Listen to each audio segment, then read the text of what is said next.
शेतकरी मित्रांनो, या ठिकाणी बघू शकतात भूमिगत पाईपलाईनमध्ये बऱ्याचदा कधी कधी अशी अडचण येते.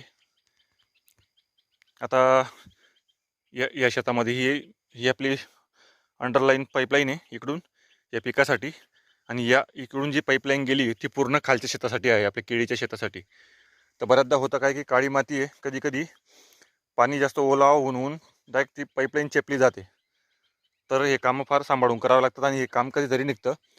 तर परमनंट आपल्याला कधी खाली भूमिगत पाईपलाईन केलेली कधी फायदेशीर राहते, पण काहीतरी अशी समस्या येते त्यावेळेस मग आपल्याला पूर्ण एक पाईपची साईज खोदावी लागते, जेणेकरून आपल्याला ते नवीन कपलिंग वगैरे टाकून किंवा पाईपचा तुकडा टाकून ते आपल्याला लिकेज म्हणा किंवा चिप्पट झालेला पाईप आपल्याला क्लिअर करता येतो. तर बरेच लोक फक्त हे एवढशी अडचण टाळण्यासाठी परमनंट पाईपलाईन करत नाही खालून. त्यांचं म्हणणं असं की वरच्या वरची करायला सोपं जातं बुवा, पण ते मित्रांनो फार कधीतरी होतं. कधी खालून भूमिगत पाईपलाईन केलेलं योग्य राहतं, आपला वेळ वाचतो, पाईप चोरीला जात नाही, खूप सारे फायदे आहेत. तर एकदाच खर्च करावा, पण भूमिगत पाईपलाईन करून घ्यायला पाहिजे, ते अतिशय फायदेशीर ठरतं.